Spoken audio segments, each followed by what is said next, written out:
예전 영상에서 아토피 바디 색소 원인과 해결법에 대해서 자세하게 이야기한 적이 있는데요. 이후에 영상을 보시고 아토피 바디 색소를 예방할 수 있는 방법을 알려달라고 하시는 분들이 많았습니다. 사실 아토피 피부염만으로도 굉장히 괴로운데 색소까지 생기니까 많이 짜증들 나시죠? 그래서 오늘은 아토피 색소를 예방하는 관리법에 대해서 알려드리도록 하겠습니다.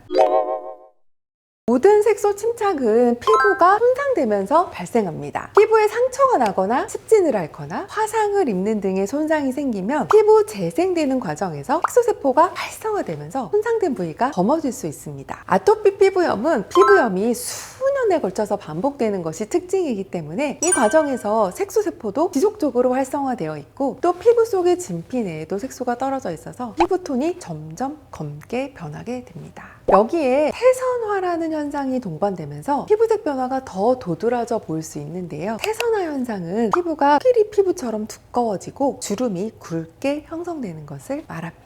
아토피가 반복해서 잘 생기는 부위에 아무래도 색소 침착이 더 많이 발생하겠죠. 아토피는 주로 피부가 접히는 팔 안쪽, 무릎 뒤, 목 부위에 잘 생기기 때문에 이 부위에 가장 색소가 잘 생깁니다. 또 아토피가 있는 경우에는 다리나 엉덩이에 화폐상습진이 동반되는 경우가 많은데 이때도 얼룩덜룩한 색소 침착이 남는 경우도 굉장히 흔하고요. 그리고 여성 성인 아토피 증상 중에 유두 주변 습진이 있는데 이런 경우에는 가슴에 검은 색소가 생길 수 있습니다. 더불어서 입 주변 습진이 난 색소도 꽤 흔한 편이고요. 색소 예방의 첫 번째 원칙은 긁지 않기입니다. 아토피 증상이 생긴다고 모두 색소가 남는 것은 아니고요. 손을 많이 댄 부위일수록 색소가 잘 남습니다. 긁으면 표피가 벗겨지면서 피가 날 수 있죠. 피가 났다는 것은 피부 아래 조직, 즉 진피까지 손상되었다는 건데요. 이 경우에는 색소 침착 속도가 더 가속화됩니다. 또 손에 있는 균이 혈관을 타고 피부에 2차적인 세균 감염을 일으키기도 쉬워지는데요. 그런데 어떻게 손을 안 댈까요? 너무너무 가렵고 밤에는 나도 모르게 긁고 아침에 일어나면 이불이 피투성인 또 안타까운 경우도 굉장히 많잖아요. 저도 사실 좀 경험해봐서 압니다. 일단 가려우면 자기 전에는 항히스타민제를 꼭 드셔야 합니다. 항히스타민제는 가려움을 일으키는 히스타민이라고 하는 물질의 활성을 억제하는 약인데요. 몸에 크게 해로운 약이 아니기 때문에 가렵다면 꼭 처방받아서 드시기 바래요. 두 번째, 아토피 피부용 보습제 사용은 필수입니다. 의외로 아토피가 있는데도 아토피용 보습제가 아니라 일반적으로 향이 있는 보습제를 사용하시는 경우가 많으시더라고요. 아토피 피부는 화장품의 색깔이나 향에 의해서도 알러지가 생길 수 있습니다. 또 특히 아토피 피부는 피부 장벽이 약하고 오염물의 침투가 굉장히 쉽습니다. 그래서 이불이나 옷의 진드기 등을 방어하려면 피부 장벽을 튼튼히 해줄 수 있는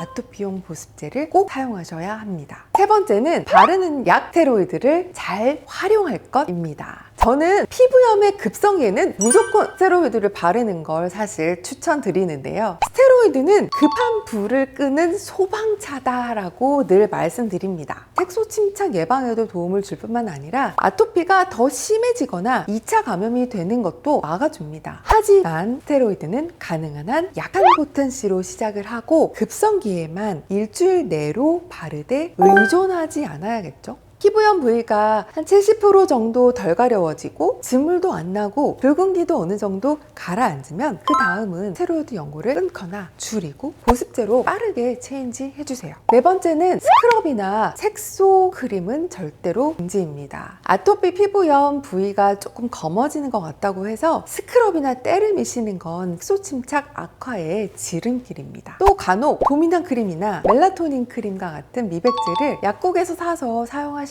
분들이 있는데 피부염 부위의 미백 연고는 불난데 부채질하는 것과 같아서 자극 증상을 더 심하게 만들 수 있으니까 절대로 시도도 하지 마세요. 부가적으로 먹는 비타민C나 유산균, 또 오메가3와 달맞이꽃 종자유는 아토피 증상 완화에 도움을 주니까 꼭 함께 복용하시면 좋습니다. 아토피 피부는 피부 장벽이 느슨하고 피부가 예민하기 때문에 색소 치료에서 레이저의 선택이나 에너지 강도의 설정, 또 시술 전후의 처치도 기존 바디 색소와는 달라야겠죠?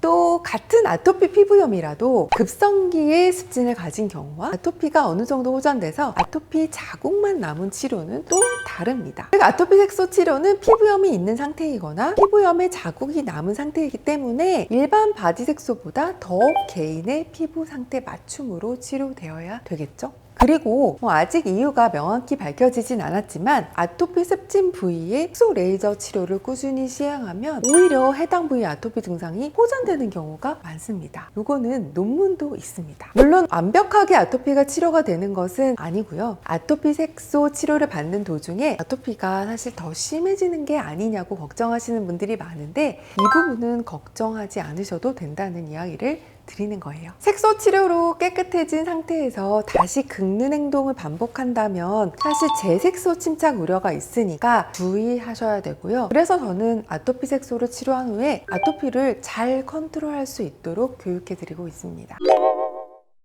오늘은 아토피 색소 침착에 대해서 이야기해 보았는데요. 아토피 피부염을 가지신 분들 정말 신경 쓰고 관리하실 것들이 많죠. 오늘 제가 알려드린 정보가 아토피 피부를 가지신 분들에게 도움이 되셨기를 바랍니다. 지금까지 예쁜 피부 만드는 김세희 원장이었습니다.